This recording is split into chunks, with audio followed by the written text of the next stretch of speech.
We have been able to continue with some serious melting now that we finally got temperatures back above the freezing mark. Let me show you what I mean as we break down the numbers here. Well, it was nice to see the sun out in full force the other day, but we still had temperatures topping out in the upper 20s and a couple of spots near 30. Still an improvement compared to the winter storm that we dealt with throughout much of the, actually the middle of the week. But after we dropped back 13, 14, 15 degrees this morning, right back into the lower 40s. Those are certainly nice numbers to see, and numbers that want to stick around as we wrap up the weekend tomorrow and even going into Monday. So lower in the middle 40s, cool, but back near normal for the next few days, certainly allowing the melt to continue.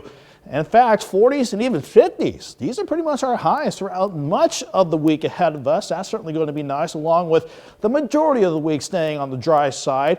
I say the majority because there's one particular wave sticking with Doug's pattern that I want to keep an eye on by next weekend, but we'll get to that as we roll along. But 913 looking good from 7th and Range line. Mostly clear up top, 35 already with the south wind at 18, but eventually this wind's going to die down as our humidity starts to climb back up. Right now, though, it's sitting at 54%. Most spots are pretty much in the mid 30s right now, but you can see a couple of spots like Yates Center, Iola, Stockton Lake, Greenfield already trying to sneak back into the lower 30s. I think we're going to continue to drop off some more throughout the course of the night because our south wind today at 10 to 20 starting to back down a bit. It's trying to pull on near 15 at times, but 5, 10, 15 miles per hour, that could allow for some patchy fog to develop since we still have some snow on the ground.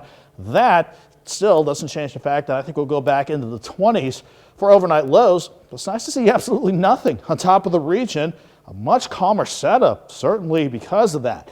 A weak frontal boundary to the north of us doesn't do anything for us, but high pressure over Jackson, Mississippi, that's what's keeping the south wind in place for tonight going into tomorrow.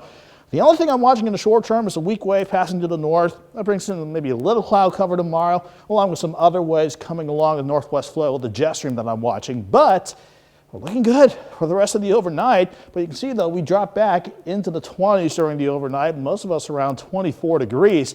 And once we get past any patchy fog that can get going in the morning, I think that weak wave passing to the north of us, we'll try to bring in partly to mostly sunny skies. But you can't beat the numbers going back above freezing again tomorrow. 24 in the morning, 36 by noon, and a high near 40. That south wind in the morning eventually turns west, but we keep that breeze light at 5 to 10 miles per hour. Quick look at Sunday night. Monday morning, partly cloudy skies, maybe some random areas of patchy fog again. Otherwise, we'll go mostly sunny, back into the mid 40s for many of you, maybe a few mid to upper 40s in our western counties to get the new work week and school week on our Monday underway. By Tuesday, here's another wave. Doesn't do much for us by the middle of the week except bring in a lot of cloud cover on Wednesday.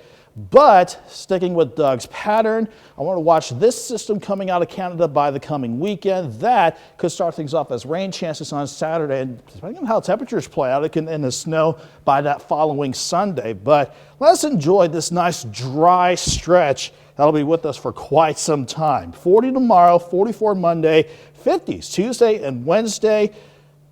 These are numbers that we certainly deserve after the winter storm we've been tracking throughout much of this week, Chris. We certainly do deserve these numbers, and like you said, it'll help with that melting as well. It certainly will. In fact, it should be all done by Tuesday, no later than that. Looking forward to that. Nick, thank you so much. Up next, another